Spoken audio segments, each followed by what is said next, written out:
Hello friends, ഞാൻ doctor Rajesh Kumar. Parotta നിങ്ങൾക്ക് ഇഷ്ടമാണോ? എല്ലാവരും പറയും ഇഷ്ടമാണ്, പക്ഷെ കഴിക്കാൻ പേടിയാണ്.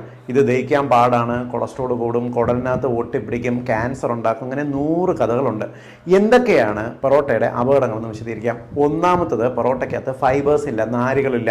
അതുകൊണ്ട് തന്നെ ഇത് വളരെ പെട്ടെന്ന് ദഹിച്ച് നമ്മുടെ രക്തത്തിലേക്ക് കൊളസ്ട്രോൾ കൂട്ടാൻ കാരണമാകും. രണ്ടാമത്തത്, ഈ പൊറോട്ട ഉണ്ടാക്കുന്ന സമയത്ത് ഇതിനകത്ത് ഉപയോഗിക്കുന്ന എണ്ണയുടെ അളവ് കൂടുതലാണ്. ഈ 2 ഘടകങ്ങളാണ് ഇതിനകത്ത് ഏറ്റവും അപകടം. ഇതൊന്നും മറികടക്കാനുള്ള മാർഗങ്ങൾ പറഞ്ഞുതരാം. ഒന്നാമത്തത്, പരമാവധി ഒരു നേരം 2 പൊറോട്ട മാത്രം കഴിക്കുക. കൂടുതൽ അളവ് ഉപയോഗിക്കരുത്, അപ്പോൾ ഉള്ളിലേക്ക് എത്തുന്ന എണ്ണയുടെ അളവ് കുറയും. രണ്ടാമത്തത്, ഒരു പൊറോട്ടയ്ക്ക് 1 പിടി സവാള എന്ന കണക്കിന് ഫൈബർ, സവാള കൂടുതലായിട്ട് ഉൾപ്പെടുത്തുക. അതായത് 2 പൊറോട്ട കഴിക്കുകയാണെങ്കിൽ ഒരു വലിയ മുഴുവൻ സവാള നന്നായിട്ട് അരിഞ്ഞ് ഇതിൻ്റെ ഒപ്പം കഴിക്കുക. അങ്ങനെയാണെങ്കിൽ പൊറോട്ടയുടെ ഒപ്പം തന്നെ ഫൈബേഴ്സും എത്തും, വയറിനകത്ത് താരതമ്യേന ഉപദ്രവമില്ല.